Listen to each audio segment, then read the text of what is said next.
말씀을 제목을 먼저 따라해 보겠습니다. 기억하라 복을 주리라.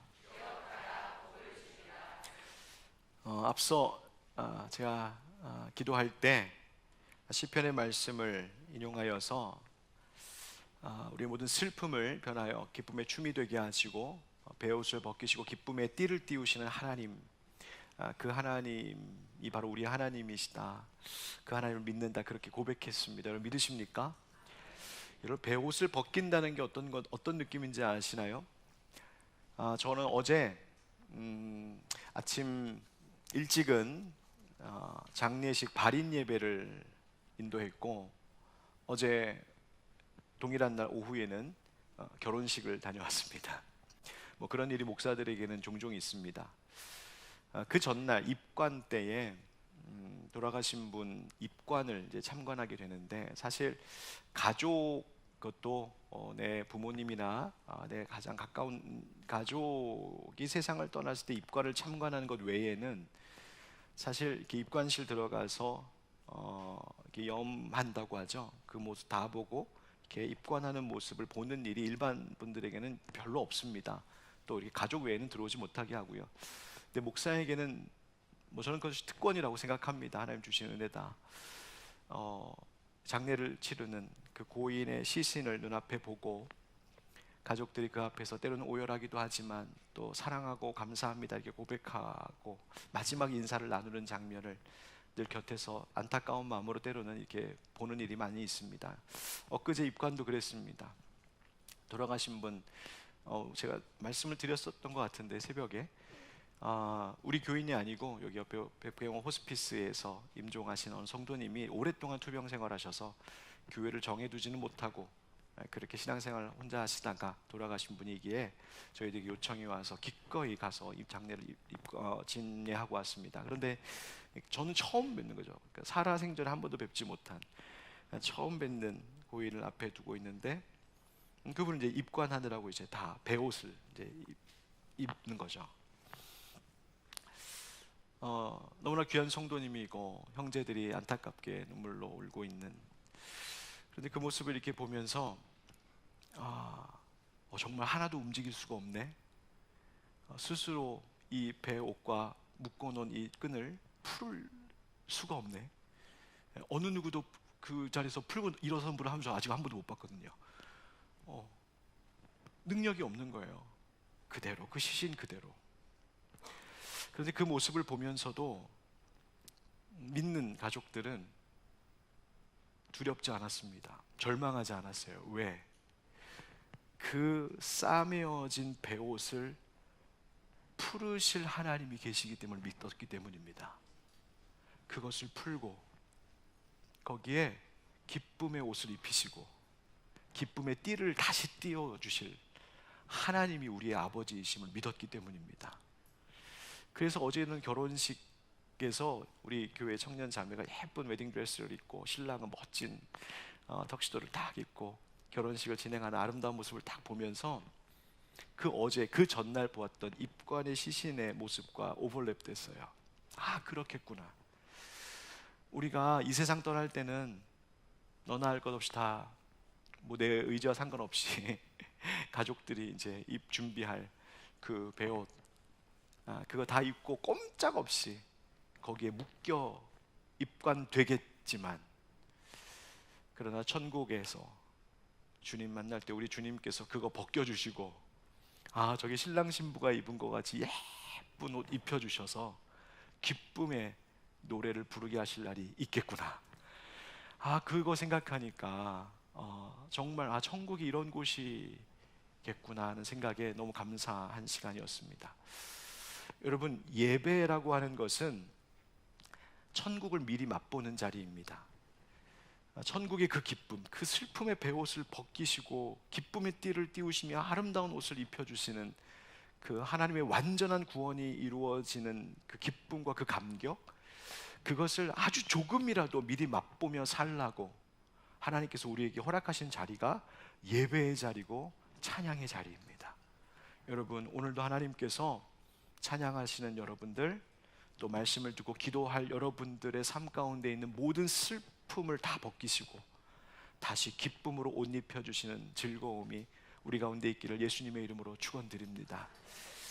오늘 말씀 제목 기억하라 그리고 복을 주리라 라고 하는 제목, 오늘 성경에 나오는 한 구절을 인용하여서 제목으로 삼았습니다. 오늘 본문 말씀은 우리가 계속 연속하여 나누고 있는 학개서 가운데 이 학개 선지자가 세 번째로 하나님의 말씀을 받고 전하는 내용입니다. 복습을 좀 하겠습니다. 목사님 했던 말 또 하시겠네 싶으시겠지만 우리에게는 또 망각의 은사가 있어서 그래서 한번 어떤 이야기를 하나님 먼저 학개에게 하셨는가 한번 다시 한번 좀 되짚어 보면 좋겠습니다. 학개에게 주셨던 첫 번째 말씀은 뭐였냐면 오랜 기간 동안 멈춰 있었던 예루살렘 성전 재건 공사 다시 재개하라는 촉구의 명령이었습니다. 그것은 단지 공사 빨리 해라, 야 공사하다 말고 이 뭐 하는 거야, 공사 빨리 마무리해 라고 하는 그런 뜻이 아니었고, 바로 그 이스라엘 백성들의 신앙의 갱신을 촉구하시는 명령이었습니다.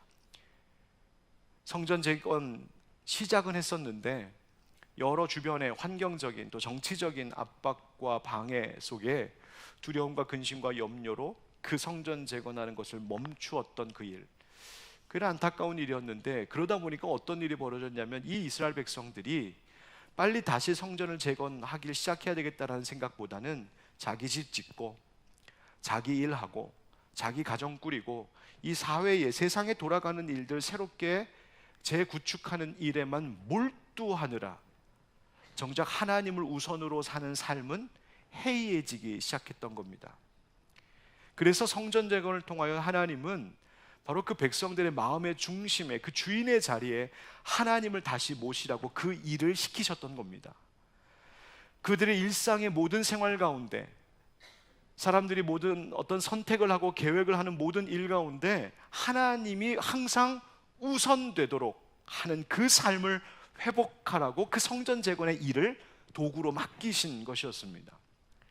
왜 그랬을까? 왜 하나님은 이스라엘 백성들에게 내가 우선이어야 돼, 내가 먼저여야 돼, 그 이야기를 그렇게 간절하게 말씀하셨을까?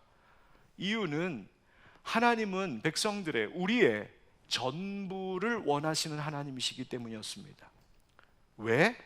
하나님은 우리를 사랑하시고 우리의 사랑을 원하시는 분이시기 때문입니다. 여러분, 진정한 사랑의 관계라고 하는 것은 그 사랑을 나누어 갖는 것을 결코 용납하지 않습니다. 사랑하면 그의 전부를 원하는 것이 사랑입니다. 그리고 나의 전부를 주고 싶은 것이 사랑입니다. 하나님이 우리를 그렇게 사랑하세요. 여러분, 하나님이 여기에 모여있는 우리 성도님들을 다 사랑하시지만 그렇다고 해서 하나님이 어디 몇 명 왔나 보자 이렇게 센 다음에 내 사랑은 이만큼이니까 이것을 여기 모여있는 수대로 n분의 1로 나눠서 너는 요만큼, 너는 요만큼, 너는 헌금 많이 했으니까 이만큼, 너는 요즘에 성경도 잘 알고 기도도 좀 잘 안 하니까 이만큼. 하나님 그렇게 n분의 1로 사랑을 나누어 주시거나 우리의 어떤 공로와 우리의 업적 이런 것 가지고 그렇게 사랑을 나누어 주시는 분이 아니십니다. 하나님은 우리를 모두 다 사랑하시지만 우리의 수대로 나누어서 사랑을 쪼개어 주시는 분이 아니라 하나님은 우리 각 사람에게 당신의 전부를 쏟아 부어 주시는 분이십니다. 그러니까 이 세상 가운데에 모든 인류가 다 사라지고 나 혼자만 있어도, 이 지구상에 나 혼자만 살고 있어도 하나님은 나를 위하여 당신의 전부를 내어주시는 분이 하나님이십니다. 그 증거가 뭐냐? 바로 예수 그리스도이십니다. 예수 그리스도, 당신의 아들 독생자, 그 아들을 주셨다는 것은 당신의 전부를 주신 것입니다. 여러분, 하나님은 우리가 그런 사랑을 받아야 살 수 있는 존재로 애초부터 그렇게 디자인하시고 그렇게 창조하셨습니다. 여러분, 그 흔적을 알 수 있는 게 뭐냐면 부모 자식 관계예요. 여러분, 부모가 자식이 10명이라고 할 때 부모가 사랑을 n분의 1, 10분의 1로 나누어서 이렇게 줍니까? 아니에요. 그렇지 않습니다. 10손가락 깨물어? 안 아픈 손가락 있다 없다? 굳이 또 있다 하려고 하는 분이 계시죠. 없어요. 물론 우리 인간이 참 연약하고 어리석어서 때로는 편애하는 잘못을 저지르기도 하고, 심지어 부모이면서도 자식에게 무관심하기도 하고 방치하고 혹은 외면하고 심지어 폭력과 학대를 저지르는 악한 범죄가 일어나는 세상이기는 하지만, 하나님이 우리를 지으신 것은 그것이 아니었잖아요.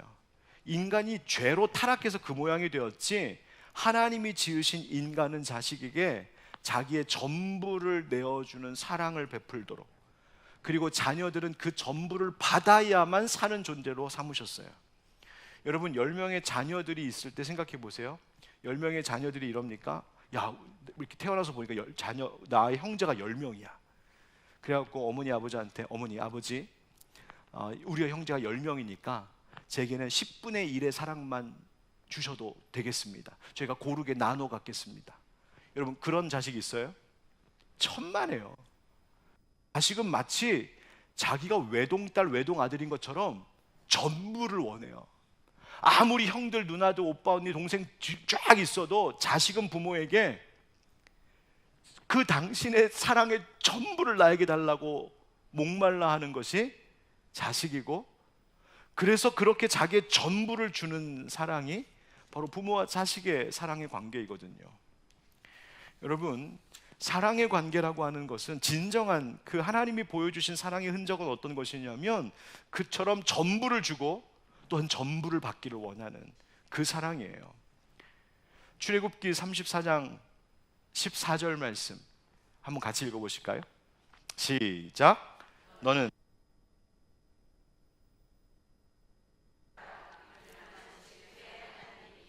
아멘. 하나님 질투의 하나님이니라. 하나님 뭐 이렇게 속이 좁으셔? 하나님 뭐 이렇게 인색해? 뭐 이렇게 옹졸해? 하나님 부유하신 분이시면 좀 사랑도 좀 나눠서 받으시지 뭘 그렇게까지. 여러분, 그럴 수 있는 내용인가요? 그거 아니잖아요. 이 말씀은 뭐냐면, 하나님이 질투의 하나님이란 말은 뒤집어 얘기하면 하나님이 그토록 우리를 사랑하신다는, 우리의 전부를 원하신다는 거죠. 여러분, 사랑은 그런 겁니다. 여러분, 사랑하면 모든 생활 속에 그 대상이 가장 먼저 떠올라요. 사랑하면 어디 맛있는 거 먹으러 가도 먹으면서 그 사람이 생각나요. 여러분, 남편 생각 먼저 나세요? 자식 생각 먼저 나세요? 우리 새끼 이거 먹였으면 좋겠다, 그런 생각하십니까? 예, 남편도 좀 생각해 주세요. 예. 사랑하는 사람 같이 먹어도 좋겠다. 멋진 카페를 가도, 아니 어디 여행 가서 멋진 풍경을 봐도, 여기 그 사람하고 같이 왔으면 좋았을 텐데, 제일 먼저 떠오르는 거예요. 그 사람이 뭘 좋아할까? 그 사람이 뭘 기뻐할까? 그게 항상 먼저 내 생각 속에 가득 차 있는 게, 그게 사랑이거든요. 여러분, 하나님 우리 그렇게 사랑하고 있을까요? 하나님 뭘 좋아하실까? 하나님 뭘 기뻐하실까? 내가 어떻게 하면 하나님 좋아하실까? 여러분, 그 생각이 늘 생활 속에 가득 있습니까? 하나님 내가 우선으로 늘 그렇게 살아가고 있느냐? 여러분, 그게 바로 사랑입니다. 바로 하나님께서 지금 그런 의미에서 이스라엘 백성들에게 성전 재건을 재개하라, 너희의 생활 가운데 내가 우선이 되게 해라, 하나님 그거 말씀하신 거예요. 그게 첫 번째 학개에게 주셨던 말씀이에요. 두 번째로 하나님께서 학개에게 주셨던 말씀은, 첫 번째 말씀을 받은 지 약 한 달 21일이 되었을 때에 받았습니다. 그러니까 2달 채 안 되었을 때. 그러니까 그때는 언제냐면, 이미 하나님의 말씀을 받고 스룹바벨과 여호수아 백성들이 결단하고 순종하여서 성전 재건을 다시 시작했던 때입니다. 그러니까 이미 시작했었던 성전 공사가 멈추어 있다가 다시 시작하는 거예요. 그러니까 어느 정도 이렇게 올라와 있던 상태인 거죠. 근데 그 모습을 보고 있었던 노인들, 나이가 많으신 분들, 그래서 옛 솔로몬의 성전을 경험했던 기억, 추억이 있는 분들은 그것을 보고서 통곡했다는 거잖아요. 하나님께서 딱 찍어 말씀하셨어요. 너희들의 마음속에 이런 마음이 있지? 하면서, 그 마음이 뭐냐면, 지금 지어지는, 지금 스룹바벨과 함께 하는 백성들이 짓고 있는, 이 지금 젊은 사람들이 짓고 있는 성전을 보면서 너무 초라하게 느껴지는 거죠. 그래서 뭐라고, 어떤 마음이 들었냐면, 아니 이렇게 초라하고 하찮게 지어봐야 무슨 소용이 있겠나, 이 정도라면 있으나 마나 한 것 아니야? 이런 마음이 있었다는 거예요. 그래서 하나님께서 그들에게 뭐라고 말씀하셨냐면, 그것이 바로 하나님이 학개에게 주신 두 번째 예언의 말씀인데, 첫 번째는 뭐냐면, 스룹바벨아 굳세게 할지어다, 여호수아야 굳세게 하여 일할지어다. 하나님이 격려하시고 응원하셨어요. 힘내라, 힘내라, 남들이 뭐라던 걱정 말고 힘내라, 그거 하신 거예요. 그러면서 하신 말씀에 두려워하지 말아라. 어떻게 두려워하지 않을 수 있을까? 내가 말씀과 성령으로 너희와 함께 하노라. 내가 말씀을 주었지, 그리고 그 말씀 가운데 내 영이 함께 함으로 너희들 두려워하지 않아도 된다. 그러면서 약속하신 것이, 이 성전에, 지금 너희가 짓고 있는 이 성전에 이전 영광, 솔로몬 시대에 지었던 그 성전에 임했던 영광보다 더 큰 영광을 내가 주리라. 그리고 이곳에 평강을 주리라.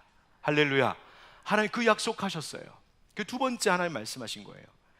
여러분, 뭘 하나님 말씀하신 의미입니까? 하나님의 영광, 하나님의 평강이 임하는 조건이 뭐냐? 솔로몬의 성전처럼 화려하고 웅장한 건물 지으면 거기에 하나님의 평강과 영광이 임한다, 그거 아니라는 겁니다.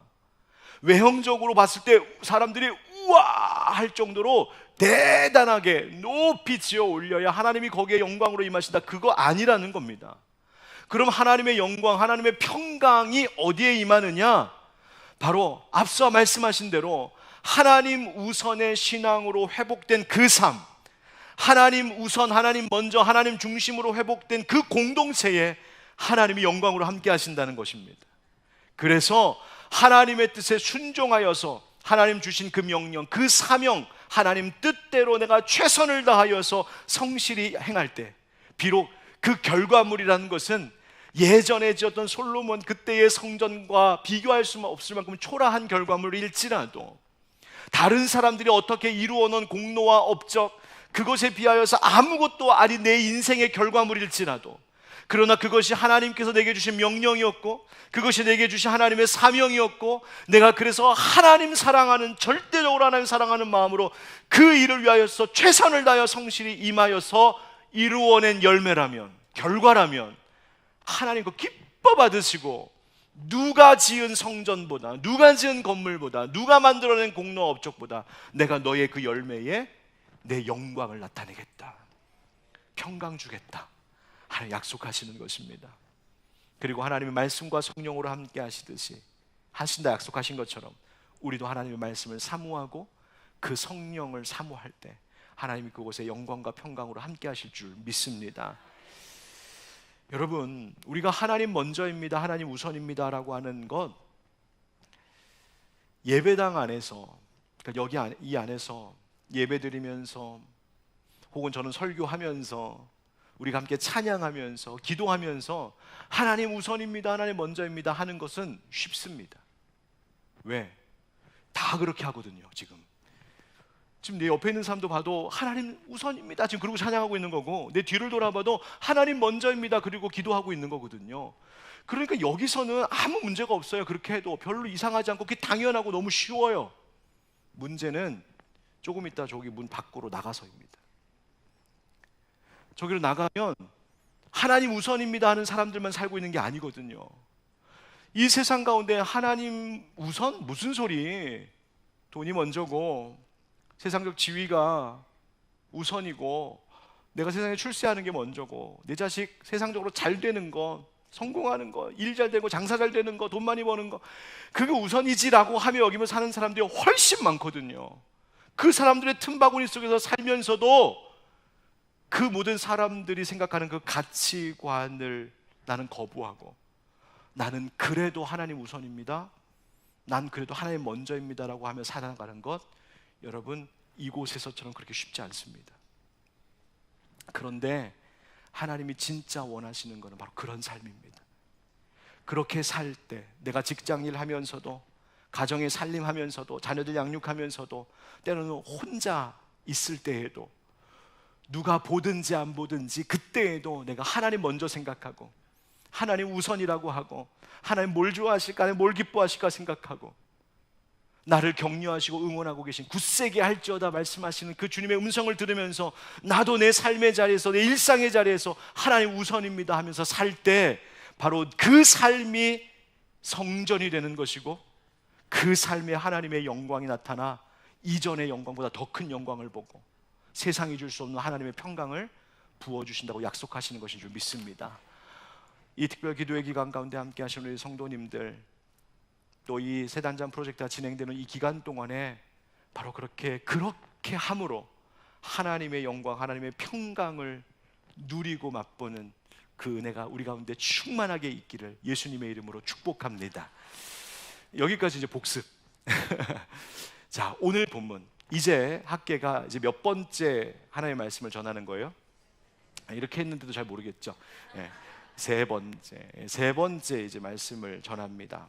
언제 임했나 봤더니 10절 말씀에 다리오 왕 제2년 9째 달 24일에 여호와의 말씀이 선지자 학계에게 임하니라. 자, 두 번째 말씀을 받은 날로부터 계산해 보면 약 한 2달 정도가 지났을 때입니다. 다리오 왕 제2년 9월 24일. 첫 번째 말씀을 받은 것으로부터 따지면은 3개월 24일. 그러니까 성전 재건을 시작한 것으로 따지면 다시 시작한 지 3개월 만에 말씀을 받은 거예요. 여러분, 학개서가 왜 이렇게 날짜를 정확하게 기록하고 있는지 아십니까? 이 이야기가 진짜라는 겁니다. 이 이야기가 역사적으로 실제 일어났었던 일이요, 실제로 학계를 통해 하나님이 주셨던 말씀임을 이 학계서를 기록하니까 그걸 강조하고 있는 거예요. 여러분, 세 번째로 무슨 말씀하셨는가 봤더니 하나님이 재미있는 질문을 하게 하십니다. 학계에게 뭐라고 명령하시냐면, 너 지금 여기에 제사장들 있지? 여러분, 제사장들 어떤 사람들이에요? 율법에 있어서 도통한 사람들이잖아요. 제사장들에게 가서 율법에 대해서 이런 질문을 좀 한번 해봐, 이렇게 명령하시는 거예요. 하나님 무슨 질문합니까? 첫 번째 질문 이런 거예요. 제가 오늘 성경을 좀 쉽게 풀어 얘기하면 이런 얘기입니다. 거룩한 고기가 있어. 근데 이 거룩한 고기라고 하는 건 뭐냐면 하나님 앞에 제사를 드리기 위하여 구별하여서 하나님 앞에 그 제사 의식을 치를 때 올려드리는 성별된 그 제물인 고기를 얘기하는 거예요. 근데 그 거룩한 고기를 만약에 네가 소중하게 이것을 가지고 가기 위해서 옷자락으로 이렇게 쌌다고 한번 생각해봐. 그런데 이 옷자락이 떡이나 국물이나 포도주나 기름이나 다른 음식물들, 그러니까 성물이 아닌 너희들이 그냥 먹는 일상의 음식물에 이 옷자락이 한번 닿았다고 가정해보자.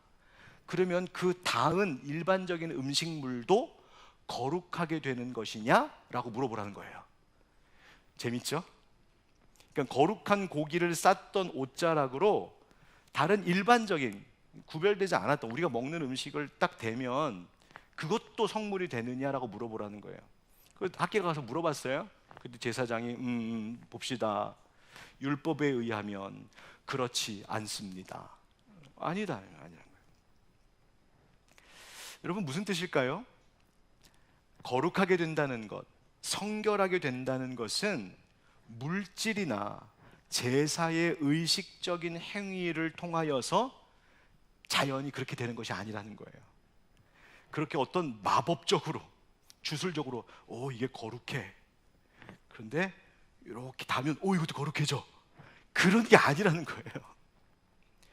왜 이런 말씀을 하시냐면, 이스라엘 백성들아, 너희가 제사를 잘 드렸다고 해서, 너희가 마치 옷자락이라고 하는 형식이죠. 너희가 제사를 잘 드렸다고 해서 하나님이 원하시는 어떤 형식대로 딱 맞춰서 정확하게 제물도 드렸다고 해서 너희들이 거룩하게 되는 것은 아니라는 거예요. 이 의미가 뭔지 조금 다시 한번 설명하고, 두 번째 질문, 이젠 반대로 어떤 사람이 시체를 만졌어요. 여러분, 율법에 의하면 시체를 만지면 그 사람은 7일 동안 부정해집니다. 그래서 꼭 어떻게 해야 되냐면 정결하게 하는 물로 씻는 제의 의식을 치러야 해요. 그렇지 않고 부정한 상태로 성막이나 성전에 가서 제사를 드리면 그 성막을 더럽히는 꼴이 되고 그 성물을 더럽히는, 부정하게 되는 일이 돼요. 그래서 하나님이 물어보라는 거예요.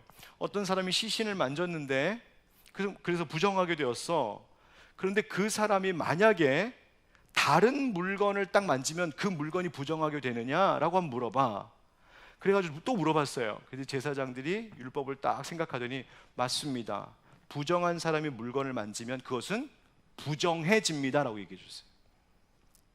자, 무슨 뜻이에요? 거룩함은 이렇게 거룩함을 된다고 해서 거룩해지는 것이 아닌데, 부정함은 만지면 부정해진다는 거예요.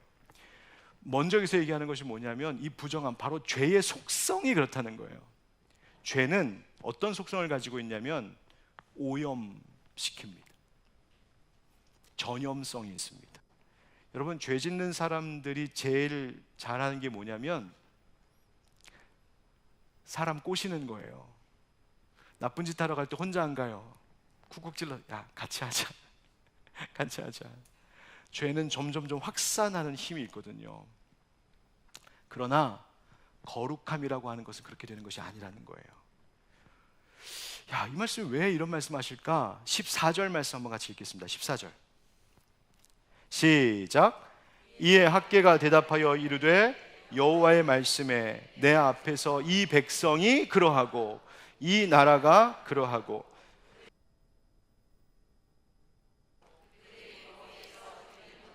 부정하니라. 아멘. 그러니까 이 말씀, 이 질문과 답을 주고받았던 의도가 뭐였냐면 바로 이것이 너희의 모습이야, 이 부정함이 바로 너희 백성들의 모습이야 라고 하나님 책망하시기 위함이었어요. 도대체 뭘 보고 하나님 부정하다고 하신 걸까? 바로 학개서 앞에 아까 이야기했던 바로 그 모습이에요. 무슨 이야기? 사람이 하나님의 일보다, 하나님 중심, 하나님의 우선으로 사는 것보다 자기의 일, 사람의 일, 내 일, 거기에 바빠서 거기에 몰두해 있고 거기에 매몰되어 있고 온통 사람의 생각, 내 인생, 내가 챙기는 것에 급급하게 살아가고 있는 그 인생의 모습을 보면서 하나님, 그게 부정한 거야 라고 말씀하시는 거예요. 먼저 여러분, 그게 죄라는 거예요. 내가 하나님 우선으로 안 하고, 내가 하나님 믿어요, 믿긴 하는데, 그리고 교회도 열심히 나오고 금요기도에도 나오고 내가 다 해요, 할 거 다 하는데, 그런데 일상의 삶 속에서 내가 살아가는 동안에 무엇을 할 때에 우선순위에서 항상 하나님의 뒤로 밀리는 것, 결국 많은 고민하다가 내가 선택하는 것은 항상 하나님이 아닌 다른 것, 사람의 일 바빠서 거기에 쫓겨 치여 살다가 정작 하나님과의 나의 관계, 내 신앙의 일, 영적인 문제, 하나님 나라와 교회를 위한 일에 대해서 그것을 항상 뒤로 밀어두는 삶, 그것이 죄라고 말씀하시는 거예요. 범죄한 거다, 부정한 거다라고요. 그런데 그렇게 부정하게 된 백성들이 그 부정한 죄인의 상태로, 그 죄악된 모습 그대로 아무리 성전을 멋지게 짓는다 한들, 아무리 거기서 하나님이 정하신 제의 형식대로 최선을 다하여서 멋들어지게 제사를 드린다 한들, 그 부정한 상태로 가장 좋은 제물을 하나님 앞에 바쳐 올린다 한들 다 소용없다는 거예요. 왜? 부정한 사람이 부정한 것 만지면 그것도 어떻게 된다고요? 부정하게 된다는, 바로 그걸 가르쳐 주시는 거예요. 하나님 그거 다 안 받으시겠다는 거예요. 여러분, 이 두려운 말씀 앞에 우리의 예배를 생각해 보는 거죠. 여러분, 우리가 예배당 지금 멋지게 만들려고 지금 하고 있잖아요.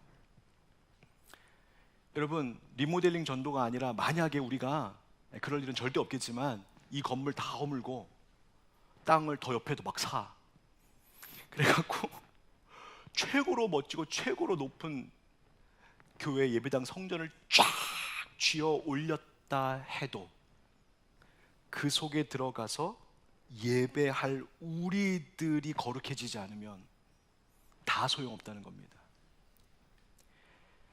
형식에 짜여진 멋진 예배 순서가 착착착 진행되고 최고의 연주자들이 막 찬양을 연주하고 최고의 찬양팀이 멋지게 노래를 부르고 설교자가 목이 터져라 고래고래 소리를 지르며 설교를 하고, 성도들은 주여 하면서 주여 삼창으로 통성으로 부르짖으며 기도해도 정작 너희의 중심에, 그리고 너희가 삶으로 일상으로 돌아가서 살아가는 생활 속에서 여호와 하나님이 우선되지 않으면 그거 다 소용없어. 내가 받지 않겠다 하시는 거예요.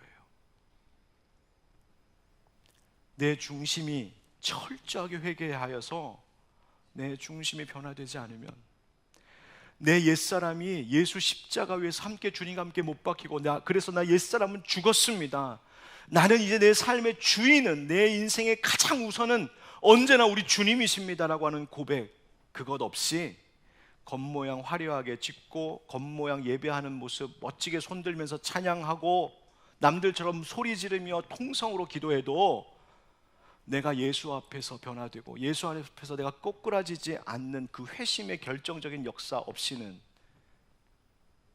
그 모든 것들이 아무 소용없다고 하나님 말씀하시는 거예요. 우리가 어떤 행하는 일도 그렇습니다. 교회에서나 혹은 뭐 사회에서 내가 어떤 대단한 업적을 세웠다고 칩시다. 교회에서 굉장한 일을 해갖고 어떤 멋진 일을 이뤄냈어요. 교회 안에서 내가. 또 사회에서 뭐 직장 생활하면서 내가 대단한 어떤 일을 했어요. 그리고 사람들이 와 박수치고 우와 이런 일을 해나셨어요, 대단합니다, 존경한다고 말해도, 그래서 마치 화려한 성전 건물 세워 지어 올리듯이 내 인생 가운데 대단한 공로와 업적을 세운다 해도 정작 그것을 한 너희가 너희의 마음속에 하나님 우선, 하나님 먼저, 하나님 주인, 오직 하나님 위에서, 오직 하나님 영광 위에서 그거 없으면 너는 부정하고 네가 부정하니 그것까지도 부정한 거야. 받지 않겠어. 하나님 하신다는 거예요. 우리의 일상생활도 그렇습니다.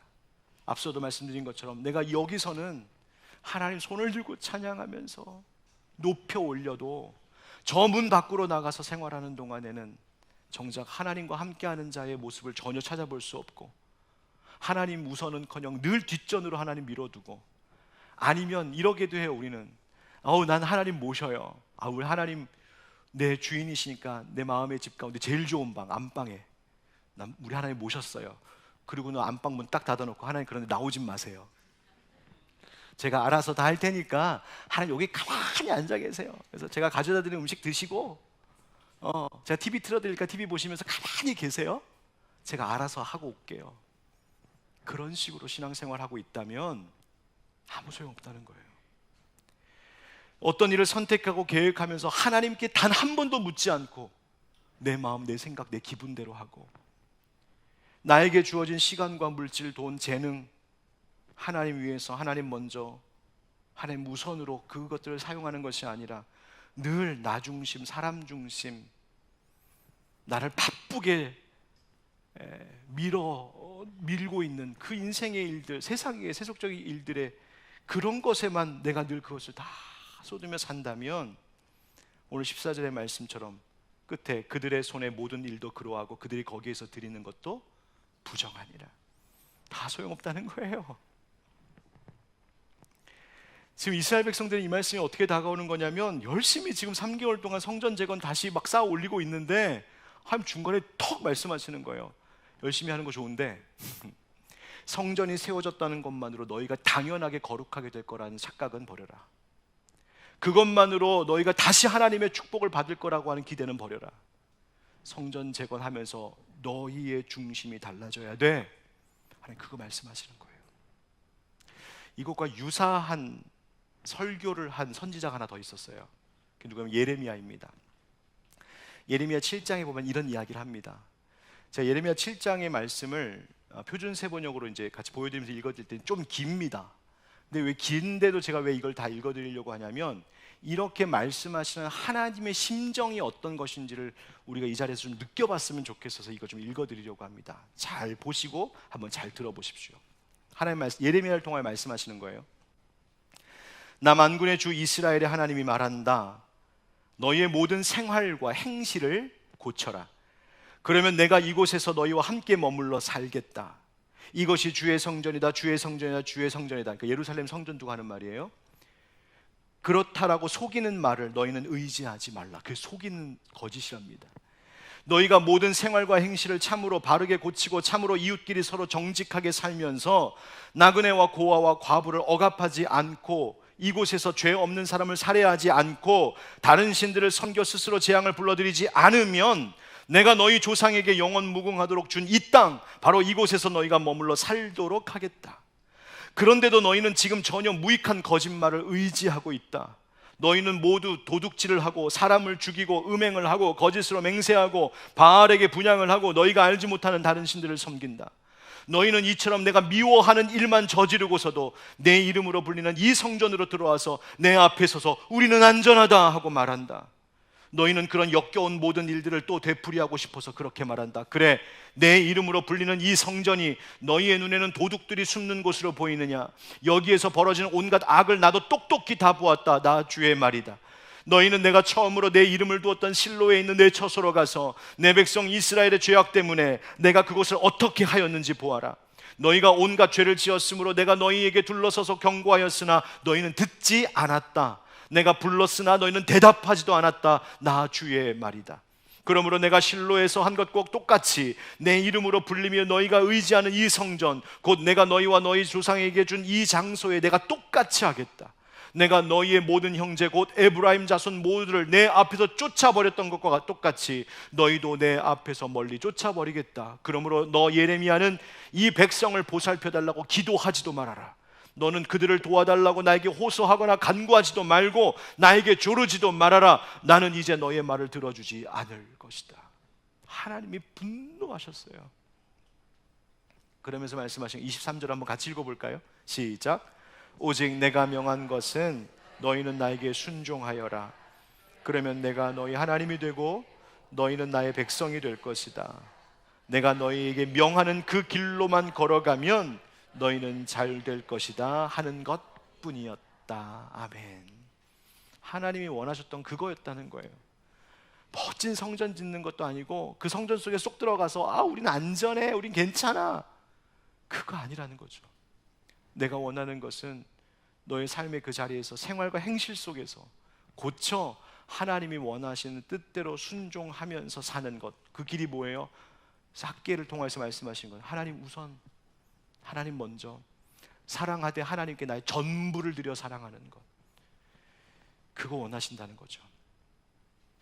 여러분, 방금 길게 읽어드린 이 예레미야의 이 예레미야를 통한 하나님의 이 애통하고 절규하듯 말씀하시는 그 하나님의 말씀 속에 나타난 모습이 혹시 우리의 모습은 아닌가 되돌아봅니다. 여러분, 이 말씀을 제가 읽어드리는 동안 혹시 여러분 가운데 찔림이 있었던 것 있을까요? 혹시 우리도 이 이스라엘 백성들처럼 하나님의 경고를 들으면서도 귀 막고 하나님 뜻을 외면하고 불순종했던 것 없을까요? 저는 오늘 이 시간, 이 밤에 우리의 철저한 회개와 정말 하나님께로 다시 돌아가는 그 회복이 있기를 주님의 이름으로 축원드립니다. 자, 그러면 우리가 이 돌이킬 때 어떤 일이 일어날까? 오늘 성경에 보면 이런 이야기를 하세요. 하나님께서 옛날과 미래를 구분하십니다. 옛 시대와 새 시대를 구분하십니다. 그 구분하는 그 시점, 그 구분점이 언제냐면 바로 성전 재건을 다시 시작한 그때로 삼으시겠다는 거예요.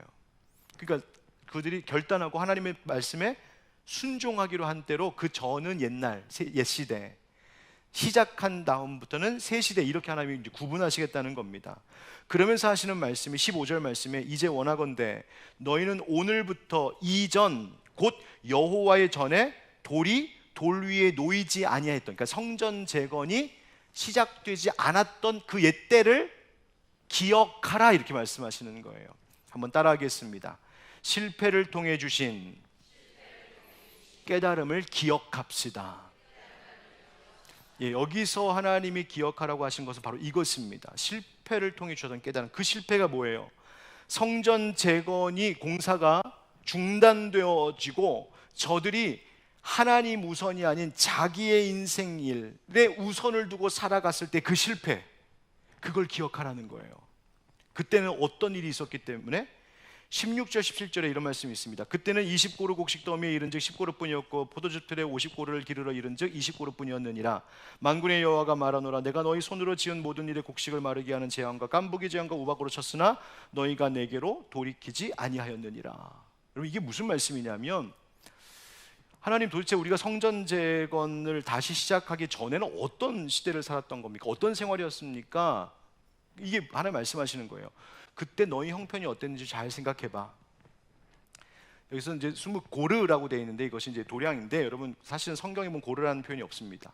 그러니까 우리식으로 설명하면 훨씬 쉽습니다. 곡식 20섬이 나는 밭이 있어. 그러니까 여기는 일반적으로 여기서 농사를 짓고 수확을 하면 20섬이 날 수 있어. 그래서 20섬이 날 거를 생각하고 곡식단을 싹 거두고 그것을 곡식을 탈곡을 했는데, 막상 딱 까보니까 10섬밖에 못 얻었지, 이렇게 말하신 거예요. 포도밭이 있어요.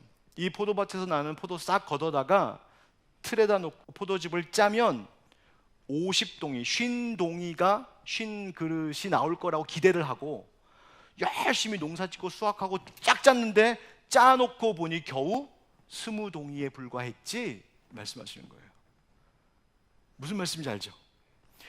우리 이만큼 노력했고, 이만큼 투자했고, 이만큼 애썼고, 이만큼 기대했고, 이만큼 계획했는데 정작 결과는 반토막도 안 나더라는 거예요. 왜 그런지 아니? 바로 내가 그 일에 재앙과 깐부기 재앙과 우박으로 쳤기 때문이야. 하나님이 막으셨다는 거예요. 하나님이 방해하셨다는 거예요. 왜? 너희가 내게로 돌아오지 않았기 때문에. 그거 기억하며 살라는 겁니다. 왜 내 인생에 그런 아픔이 있었을까? 왜 내 인생에 이런 헛수고 같은 시간들이 있었을까? 왜 내 인생 가운데 이런 실패가 있었을까? 물론 하나님이 시련과 실패의 시간을 통하여서 더 큰 축복을 주시기 위한 하나님의 선한 도구로 쓰이는 경우들도 있지만, 지금 하나님이 말씀하시는 경우는 그런 것이 아닌, 내가 범죄하여서 내가 하나님 우선으로 살고 있지 않아서 그거 깨닫게 하시려고 하나님이 치신 일이라는 거예요. 여러분, 그런 일들 있잖아요. 그거 기억하라는 거예요. 그리고 나서 말씀하시는 것이 두 번째, 따라합시다. 돌이킬 때 주실 축복을 기대합시다. 옛 시대와 새 시대, 그 중심에는, 그 가르는 그 구분점은 성전을 쌓기 시작한 것, 다시 말하면 하나님 우선의 삶으로 다시 돌아오는 회심, 변화. 그 이후는 새 시대라는 거예요. 어떤 시대입니까? 18절 말씀. 너희는 오늘 이전을 기억하라. 아홉째 달 24일 곧 여호와의 성전지대를 쌓던 날부터 기억하여 보라. 곡식 종자가 아직도 창고에 있느냐? 포도나무, 무화과나무, 석류나무, 감람나무의 열매가 맺지 못하였느니라. 나머지 같이 읽읍시다. 시작. 그러나 오늘부터는 내가 너희에게 복을 주리라. 할렐루야. 아멘. 이 말씀 무슨 말이냐면, 너희 지금 이전에는 그랬었지. 수고했지만 다 거두지 못했어. 수고했는데 수고한 대로 얻지 못했어. 왜 그랬었냐면, 내가 너희의 우선으로 늘 자리하지 못했었기 때문이야. 하나님 그걸 깨닫게 하신 거예요. 그런데 너희가 내가 학개 선자를 통하여서 너희에게 명한 이 명령의 말씀, 바로 성전 다시 재건함으로 이제 하나님 중심으로 돌아와 라고 하는 말에 너희가 즉각적으로 순종하였으니 이제부터 내가 새 시대 연다. 너희도 창고 가서 문 열어봐. 아직 종자가 있지? 예, 있습니다. 아직은 그 종자가 열매가 되지 않았어. 하나님 아직도 종자예요. 씨뿐이에요. 근데 걱정하지 마. 그 종자를 통하여서 이제부터 내가 너에게 복을 주리라. 할렐루야. 하나님의 미래를 기대하게 하시는 거예요. 여러분, 이 성전을 다시 짓는, 이 다시 말하면 영적 갱신, 영적 회복의 일 없이는 아무리 창고에 좋은 최우수 품종의 종자들이 쌓여 있다 한들, 그것으로 최선을 다해서 농사를 짓고 온갖 기술을 다 동원해서 농사 짓는다 한들, 역시 그 변화 없었으면 똑같이 20섬 기대했지만 10섬, 50동이 기대했지만 20동이 밖에 얻지 못하는 그 일이 똑같이 반복됐을 거예요. 그런데 하나님께서 명령하신 그 말씀에 자신을 돌이킬 때에 하나님께서 그걸 보시고 기뻐하시면서, 오늘부터는, 이제부터는 내가 복을 주리라. 약속하고 계신 거예요. 그거 기대하며 살라는 거예요. 여러분, 비록 우리에겐 아직 열매가 되지 않은 종자뿐일 수도 있습니다. 아직 창고문 열었더니 그냥 씨앗만 잔뜩 있는 우리의 형편일 수도 있어요. 아직 보이지 않는 거죠. 그러나 여러분, 하나님이 이 약속의 말씀을 붙드는 순간 그것은 더 이상 그냥 씨가 아니라 이전보다 몇백 배로 거두게 하시는 하나님이 이미 주신 열매의 서곡임을 우리는 발견하게 되는 겁니다. 여러분, 저는 오늘 하나님께서 이스라엘 백성들에게 말씀하시는 바로 오늘부터 할 때 그 오늘이 바로 우리 하늘빛 광성교회는 이 세단장 프로젝트가 진행되는 기간, 그 바로 기간이 오늘이 되기를 주의 이름으로 축복합니다. 그래서 이 기간 동안에 이스라엘 백성들이 회심하여 하나님 우선의 삶을 다시 시작했던 것처럼 우리 이 기간 동안에 우리의 심령, 우리의 생활, 우리의 모든 것이 다시 하나님 우선으로 회복, 변화됨으로 이제부터는 작은 씨앗일지언정 그것이 큰 열매가 되게 하시겠다는 하나님의 약속의 말씀을 믿음의 눈으로 바라보고 하나님 우리의 교회에, 우리의 가정에, 우리의 하는 모든 일들 위해 하나님 그렇게 풍성한 열매 예비해 두고 계신 줄 믿습니다. 나 그거 믿고 갑니다. 그럼 그 믿음으로 승리하는 우리 되기를 주의 이름으로 축복합니다. 마태복음 6장 33절 마지막으로 읽고 마치겠습니다. 시작. 그런즉 너희는 먼저 그의 나라와 그의 의를 구하라. 그리하면 이 모든 것을 너희에게 더하시리라. 아멘. 믿으십니까? 아멘.